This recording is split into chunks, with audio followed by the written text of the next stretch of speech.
Hello students, আমি Nitish sir জ্ঞানজ্যোতি coaching সেন্টারের পক্ষ থেকে তোমাদের প্রত্যেককে জানাই আরো একবার স্বাগত।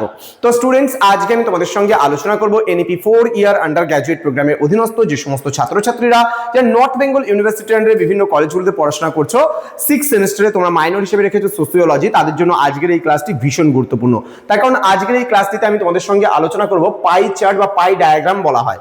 তো বিস্তারিত ক্লাসটি আলোচনা করার পূর্বে তোমাদেরকে বলে রাখি, যারা 6 সেমিস্টার বিভিন্ন কলেজগুলোতে পড়ছো, এখন আমাদের চ্যানেলটিকে সাবস্ক্রাইব করোনি, তারা অবশ্যই চ্যানেলটিকে সাবস্ক্রাইব করে পাশে থাকা বেল আইকন অল প্রেস করে দাও, যাতে নেক্সট টাইম থেকে কোনো ভিডিও আপলোড করলে তার নোটিফিকেশন তুমি সবার আগে পেতে পারো।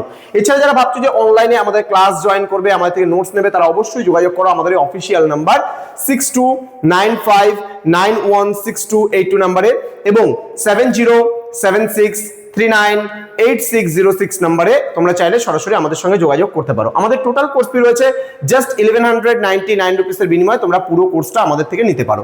মেজরের 4টা পেপার সাথে একটা মাইনরের পেপার সম্পূর্ণ বিনামূল্যে পাচ্ছ। তো দেরি করে আজই যোগাযোগ করো আমাদের সঙ্গে। চলো শুরু করছি আজকের ক্লাসটা ডিটেইলসে। তোমাদের কি রয়েছে, পাই চার্ট কাকে বলছি আমরা, দেখো ধ্যান দিও। এখানে একটা ছবি তোমরা দেখতে পাচ্ছ, ক্লাস 7-8 এ ম্যাথ এরকম করেছিলে পাই চার্টের উপরে। তো পাই চার্ট, সমাজ বিজ্ঞানে পাই চার্ট কি এবং এর গুরুত্বটা কি সেই সম্পর্কে আজকে আলোচনা হবে। কি বলেছে দেখো, পাই চার্ট বা পাই ডায়াগ্রাম বা পাই চার্টও বলা হয় হলো একটি বৃত্তাকার গ্রাফ। এটা বৃত্ত মানে এটা গোলাকার, তার জন্য এটাকে বৃত্তকার বলছে। বৃত্তকার গ্রাফ যা বিভিন্ন অংশের আপেক্ষিক অনুপাত বা শতাংশ দেখানোর জন্য ব্যবহৃত হয়। যেমন মনে করো এখানে আছে জার্মানির, এখানে কি বলছে কথাটা, population of countries of the European Union in 2021 by percentage.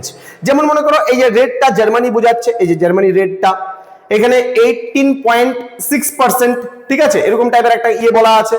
Then France আছে, ফ্রান্সের বলছে 15.29%, এরকম টাইপের করে একটা পার্সেন্টেজ দেওয়া থাকে। হ্যাঁ, তো বলছে এটিকে বৃত্তের বিভিন্ন অংশ বা স্লাইস দিয়ে কিন্তু বোঝানো হয়। এই যে পার্ট করে করে, এই যে একটা পার্ট, এই যে একটা পার্ট, এরকম পুরো স্লাইস করে করে তরমুজের মতন কাটিং করে করে কিন্তু ব্যাপারটাকে বোঝানো যেতে পারে অংশগুলোকে। হ্যাঁ, তো বলছে যেখানে প্রতিটি স্লাইস বা অংশ একটি নির্দিষ্ট ক্যাটাগরি বা ডাটা কিন্তু সেটাকে প্রতিনিধিত্ব করে। যেমন আমি কি বললাম, যেমন এখানে দেখো রেস্ট অফ দা ইউ, ঠিক আছে, এখানে আছে ইউ এর।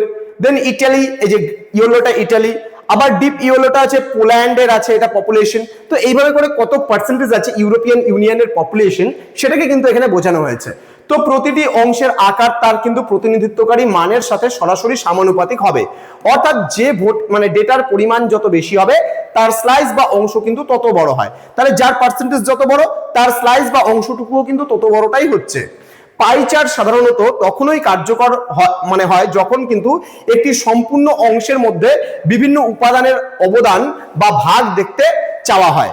যেমন কোনো একটি কোম্পানির মোট বিক্রয় মানে বিক্রির মধ্যে বিভিন্ন পণ্যের অবদান বা একটি ক্লাসের শিক্ষার্থীদের পছন্দের বিষয়গুলো কিন্তু দেখানো যেতে পারে এর মধ্যে দিয়ে। ক্লিয়ার? তো এই ছিল আজকের ক্লাস, যেখানে আমি আলোচনা করলাম তোমাদের সঙ্গে পাই চার্টের উপরে একটা গুরুত্বপূর্ণ প্রশ্ন। তো এখানে আমাদের স্ক্রিনে দুটো নাম্বার দেখতে পাচ্ছ, আমাদের অফিসিয়াল নাম্বার, এই দুটোতে যোগাযোগ করতে পারো। আমাদের প্লে স্টোরে অ্যাপ পেয়ে যায় পিস্টিকল এডুকেশন নামে, সেই অ্যাপের মাধ্যমেও তোমরা কিন্তু কোর্সগুলোকে পারচেস করতে পারো। এবং এই ভিডিওটি ভালো লাগলে বন্ধুদের সঙ্গে শেয়ার করে দেবে, যেন প্রত্যেকটা স্টুডেন্ট আমাদের এই ভিডিওগুলো পেয়ে উপকৃত হতে পারে। এবং আমরা কিন্তু আগামীকাল, অর্থাৎ আজকে আমাদের 31st মেবি, আজকে 30 না 31st, আজকে 31st মেবি আজকে। তো এই 31st আগামীকালকে আমাদের পড়ে যাচ্ছে এপ্রিল, 1 এপ্রিল কালকে। তো 1 এপ্রিল থেকে কিন্তু আমরা শুরু করে দেবো তোমাদের 6 সেমিস্টার, 4th সেমিস্টার এবং 2nd সেমিস্টার সাজেশনস ধীরে ধীরে প্রোভাইড করা শুরু করে দেবো ইউটিউবের মাধ্যমে।